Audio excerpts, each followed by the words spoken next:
우리는 어디서 왔는가? 이 질문에 답하기 위해 우리는 빅뱅 우주론을 배웠습니다.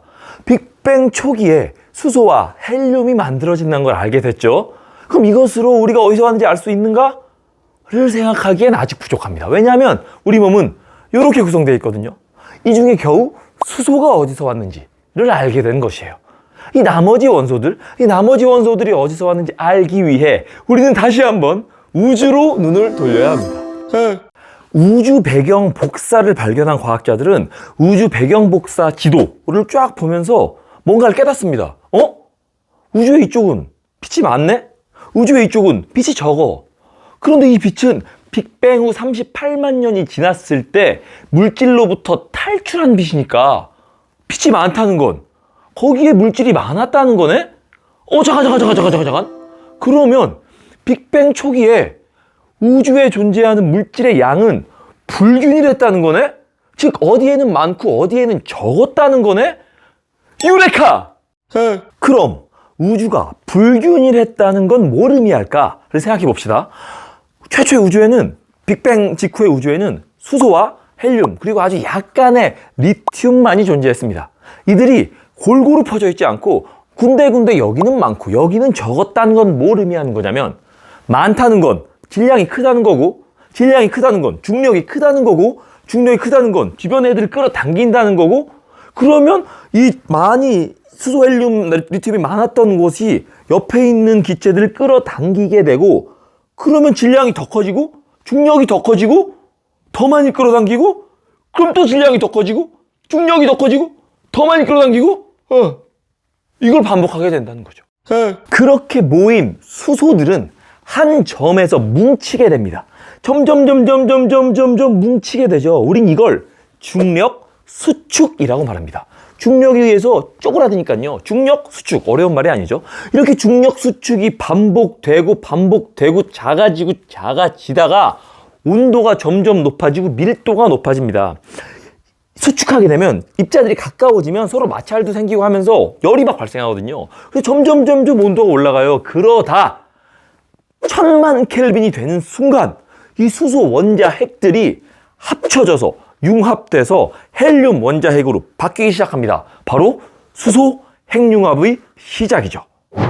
수소 원자 핵 4개가 합쳐져서 헬륨 원자 핵으로 바뀌게 되거든요. 그런데 이 과정, 이 수소 핵융합 과정에서 질량이 진짜 약간 소실됩니다. 질량이 사라져요. 뿅! 사라진다고요. 예를 들어서 1 더하기 1 더하기 1이면 4여야 되잖아요. 근데 이게 4가 안 되는 거죠. 3.98 이렇게밖에 안 되는 거예요. 0.02가 어디 갔죠? 0.02가 어디 갔죠? 이게 바로 에너지로 바뀌면서 어마어마한 폭발을 빵 일으킵니다. 그럼 어떻게 될까요? 자, 상황을 상상해보죠. 중력 수축이 일어나다가 갑자기 중심에 있는 수소들이 헬륨으로 바뀌면서 에너지를 발생하고 그 에너지가 뻥 폭발이 일어나는 거죠. 그러면 이제 별의 내부에선 싸움이 일어납니다. 원시별의 내부에선 싸움이 일어나요. 중력 수축 때문에 줄어들고자 하는 힘과 내부에서 일어나는 폭발 때문에 밖으로 밀어내고자 하는 힘, 이걸 내부 압력이라고 하거든요. 그래서 이 중력 수축과 내부 압력의 싸움이 일어나서 이때의 별은 굉장히 불안정합니다. 왜냐면 줄어들다가 뻥, 줄어들다가 뻥, 줄어들다가 뻥을 반복하니까요. 멀리서 이때의 별을 바라보면 밝아졌다, 어두워졌다, 밝아졌다, 어두워졌다를 반복하죠. 그러다 폭발에 의한 내부 압력과 중력 수축에 의해 안쪽으로 들어가려는 힘이 안정을 찾으면 이제 그 별은 더 이상 밝기의 변화가 없이 안정적인 형태가 됩니다. 지금 우리의 태양이 딱 요 형태인 거죠. 우리의 태양은 지금 내부에서 끊임없이 수소 핵융합에 의한 폭발이 일어나고 있고 중력 수축이 일어나고 있지만 크기 변화는 없는 상태이죠. 다만 수소 핵융합에 의해서 에너지는 계속 뿜어져 나오고 있는 거고요. 그 뿜어져 나온 에너지 덕택에 지구에 있는 우리라는 생명이 존재할 수 있게 되는 거죠. 우리는 이런 태양과 같은 별을 주계열성이라고 말합니다. 주된 계열의 별이라는 뜻이죠. 우주에 있는 모든 별들 중에 90% 정도가 바로 이런 상태거든요. 그래서 주된 계열이다, 주계열 별이다, 주계열성이라고 말하는 것입니다. 자, 지금부터가 진짜입니다. 우리는 지금 우리 몸을 이루는 원소들이 어디서 왔는가에 대해서 배우고 있잖아요. 그런데 우리는 지금 밑도 끝도 없이 태양이 어떻게 만들어지는지에 대해서 배웠어요. 왜냐하면 태양의 죽음에 대해서 알아야 우리 몸을 이루는 나머지 원소들이 어디서 왔는지 알 수 있거든요. 그럼 지금부터 태양의 죽음에 대해 알아봅시다. 우리의 태양은 46억 살 정도 되었습니다. 과학자들은 태양의 수명을 약 100억 살 정도로 보고 있거든요. 그러니까 인간으로 치면 100살까지 사는 사람이 지금 46살 정도인 거죠. 인간으로 치면 중년입니다. 중년. 우리의 태양은 중년의 태양이에요. 이 중년의 태양이 지금도 여전히 내부에서 수소 핵융합을 통해 에너지를 만들어내고 있고, 아까도 말했던 그 에너지가 지구에 있는 모든 생명을 먹여 살리고 있죠. 조금의 과장도 아니에요. 진짜 말 그대로 태양 에너지가 우리를 살리고 있는 겁니다. 그런데 앞으로 50억 년쯤 지나면 이제 태양의 죽음이 시작됩니다. 태양이 죽을 때가 되면 어떻게 되냐면 태양 내부에 있는 수소가 모두 다 고갈되는 거죠.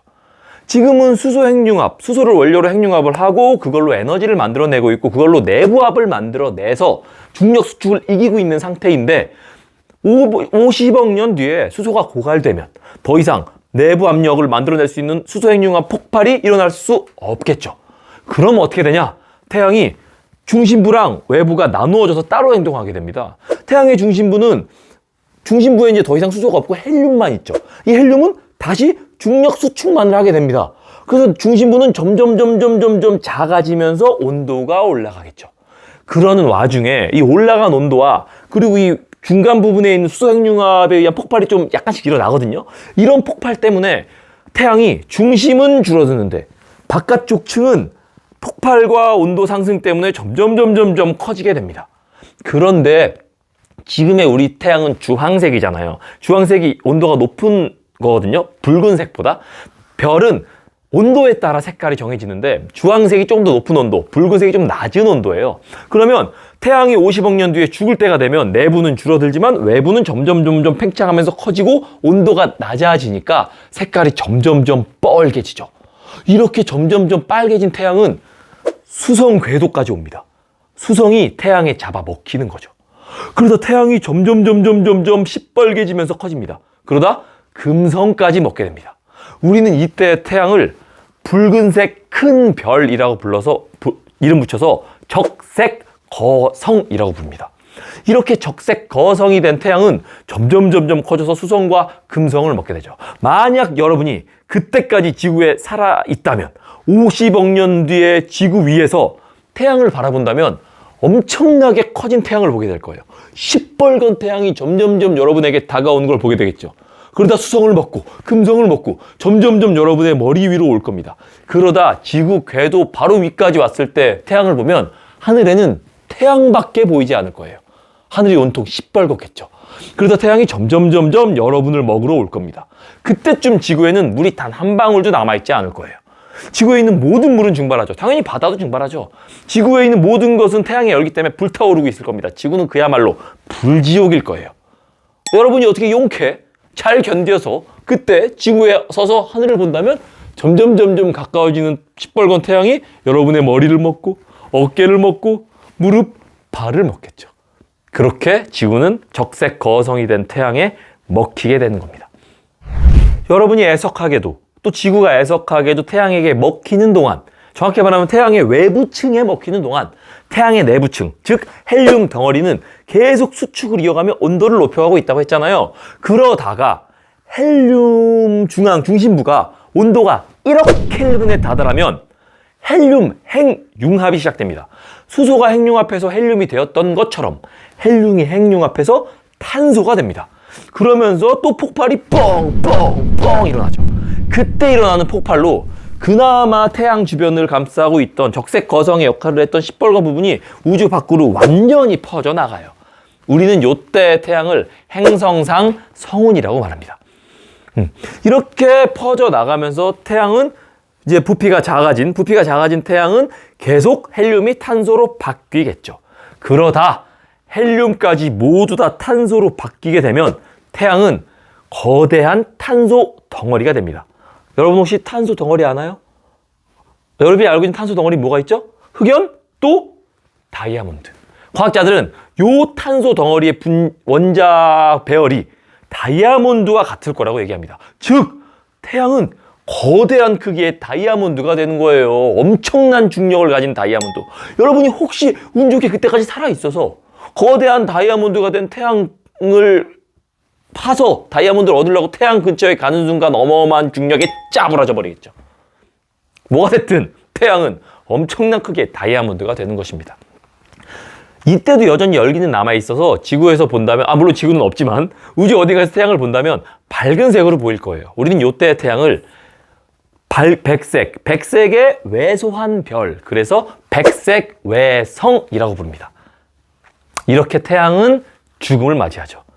여기서 이제 태양은 탄소가 또 수축하는 과정을 거치긴 하지만 질량이 부족해서 탄소를 핵융합할 정도의 온도를 만들지는 못해요.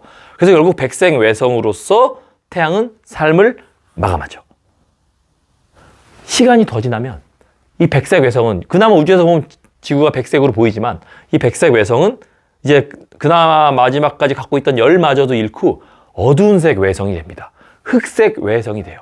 그나마 백색 외성은 보면 보이죠. 하지만 흑색 외성이 되어버리면 더 이상 볼 수조차 없는, 우주에서 자신이 존재하는지 아무도 모르는 존재가 돼버린 채로 우주가 끝날 때까지 그 자리에 있게 됩니다. 슬프죠. 그 누구도 거기에 그 별이 존재한다는 걸 모르는 거죠. 불쌍한 태양. 정리하죠. 주계열성에서 중심부의 수소 고갈. 그럼 헬륨 수축 시작되면서 적색 거성이 되고요. 헬륨이 1억 켈빈에 다다르면, 헬륨 중심부가 1억 켈빈에 다다르면 탄소 생성, 헬륨 핵융합에 의한 탄소 생성, 그리고 그 이후에 백색 외성으로 삶을 마무리.